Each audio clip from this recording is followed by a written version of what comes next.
The first screams were lost in the static. By the time the emergency relays caught the signal, the colony of New Canaan was already burning. It was humanity's frontier jewel, a terraformed world of rolling plains and blue oceans, home to 2 million settlers and a single orbital shipyard. It wasn't a fortress, nor a military outpost, just farmers, engineers, and families building a piece of home among the stars. They never stood a chance. The Rauthak Dominion, a predatory empire spanning 100 systems, descended without warning. Their fleet dropped from slipspace like a storm of iron. Spearhead cruisers tearing through orbital defenses, fusion lances cutting across the sky. The colonial governor's final transmission was short, a whisper before static consumed the feed. If anyone hears this, tell Earth. Tell them we died standing. The Rauthak flagship, Vratun, recorded the massacre from orbit. Thousands of human cities turned to ash, oceans boiling under plasma bombardment. They broadcast the footage across their dominion, a message to every species watching. This is the fate of those who defy Rauthak rule.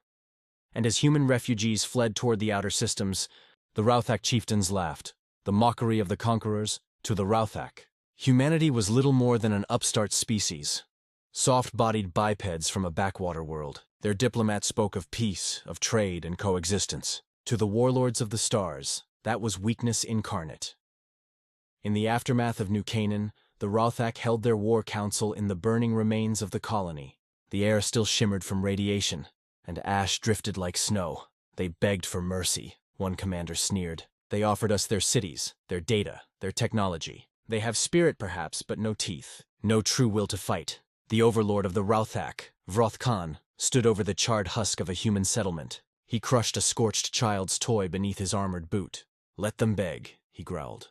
Their leaders will do nothing. Earth is far, their fleets few. They are too civilized for war. Laughter rippled through the gathered warlords, a chorus of arrogance echoing under a blood-red sky. The Rauthak even issued a broadcast to the Galactic Council, mocking humanity's fragile resolve. They called Earth a species of dreamers and cowards, claiming their peace treaties were shields for their fear. They were so certain of their superiority, so sure of their dominance, that they never even fortified their border. They thought the humans would mourn and move on. They were wrong. The quiet. Before the storm, for 3 months, the stars were silent. No human fleets moved. No retaliation came. The Rauthak grew comfortable in their triumph. But across the Sol network, from Luna's defense command to the hidden shipyards of Mars, silence was not peace. It was preparation. The message from New Canaan had reached Earth. It had played, unedited, across every screen, every channel. The screams, the fire, the laughter of alien soldiers as they slaughtered the helpless. Humanity wept. Then humanity stopped weeping. In the halls of the United Terran Council, the president stood before a sea of delegates, her voice steady but cold. They wanted to see our weakness. They will see our will. Operation Iron Tempest began that night. Under the shadow of Jupiter's storms, fleets older than most nations came alive. Dreadnoughts from the interstellar wars, refitted and reborn. Orbital foundries lit up across the belt, churning out ships faster than anyone thought possible. Entire economies shifted overnight. Civilian convoys turned to supply fleets. Mining rigs became mobile fortresses. The Terran Vanguard fleet, once a ceremonial relic, swelled into the largest military force ever assembled by humankind. Across the colonies, soldiers painted the sigil of New Canaan on their armor, a blue planet wreathed in fire. It became their promise. When the Rauthak scanners finally picked up human fleet movements, they thought it was a border patrol. Then they realized the scale. Over 2,000 capital ships, 40,000 support vessels, a tide of steel and fury spreading across the void. The galaxy held its breath. The will of Earth. The Rauthak were used to war. Swift, brutal conquests where their enemies begged for peace before the first bombardment ended. But when humanity came, there were no warnings, no declarations, no demands, only silence, and then annihilation. The first system to fall was Rauthak Prime, their forward bastion in human space. It was guarded by a fleet of 70 ships. The humans arrived with 600. The battle lasted 11 minutes. The Rauthak defenders barely had time to fire before railgun slugs the size of buildings tore through their carriers. Planetary defenses were blinded by electronic warfare systems decades ahead of their understanding. Then came the kinetic strikes. Asteroids guided with terrifying precision, hitting with the force of extinction. From orbit, the Rothak Command Center broadcast a plea: "Human vessels, identify your intent. Cease fire." The message cut off as an orbital lance sliced through the planet's crust, cracking it open like an egg, and humanity didn't stop. Every system that had supplied, harbored, or allied with the Rothak fleet was marked. The humans didn't occupy. They erased, entire moons shattered under bombardment. Space stations vanished under swarms of drones that moved like living metal. Rothak warlords who had once mocked human peace now hid in deep space bunkers, praying for mercy that would never come. The Vratun, the flagship that had led the massacre of New Canaan, was hunted across 3 systems before finally cornered near a red dwarf star. The human admiral, Lydia Vance, survivor of New Canaan, hailed them once. "This is for every voice you silenced." The Rothak commander spat defiance into the calm. "You humans are monsters," Vance smiled. "You taught us how to be." The Vratun was torn apart by magnetic torpedoes, its wreckage scattered into the star's gravity well. The fire that consumed the stars. The Rothak dominion had ruled for 5 centuries. In less than one, humanity reduced it to ruin.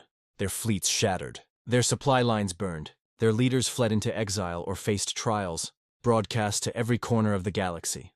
Forced to watch, recordings of their own atrocities before judgment fell. But humanity's vengeance did not stop with victory. When Rothak Prime's survivors tried to surrender, the response from Earth was chillingly simple: "We don't accept surrender. We remember." For the first time in galactic history, the stars saw what human wrath looked like unbound. Entire constellations turned red with the light of burning worlds. The Terran dreadnoughts moved like gods of war, their hulls darkened by the ashes of their enemies. In one broadcast intercepted across the galaxy, a Rothak officer screamed into his comms as a human supercarrier broke orbit above his homeworld. "They don't fight for conquest. They fight for memory. They fight for the dead." It was true. Every bombardment, every strike, every ship that fell bore a single inscription on its hull: "For New Canaan." The other species watched in horror. Some begged Earth to stop. Others quietly dismantled their own militaries, terrified of what would happen if they were next. Even the Galactic Council, once hesitant to interfere, issued a plea for restraint.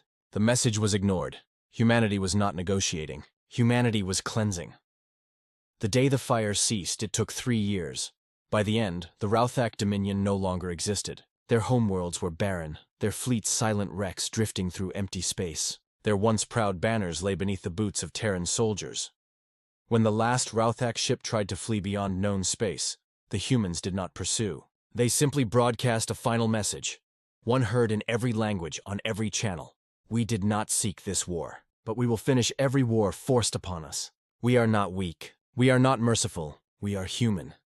Then, for the first time in years, the guns went silent. The weight of vengeance, in the aftermath. The galaxy stood in awe and fear. The Terran fleet returned home, its ships scarred but unbroken. The veterans of New Canaan carried with them not pride, but an emptiness, the quiet knowledge that vengeance had a cost, and they had paid it in full. The survivors among the Rothak, scattered across the void, told stories in hushed tones of human ships that came without warning, of entire cities erased in seconds, of soldiers who fought without rest or mercy. They spoke of a phrase that had spread across every human fleet: "We break before we bow." And the galaxy listened.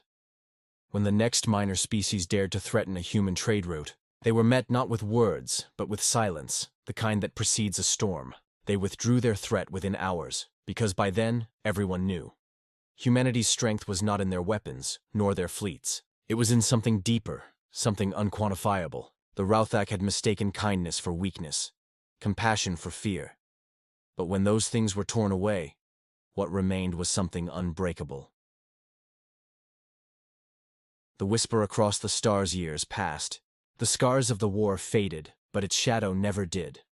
On distant worlds, alien children grew up hearing the same story, whispered in fear, told as warning.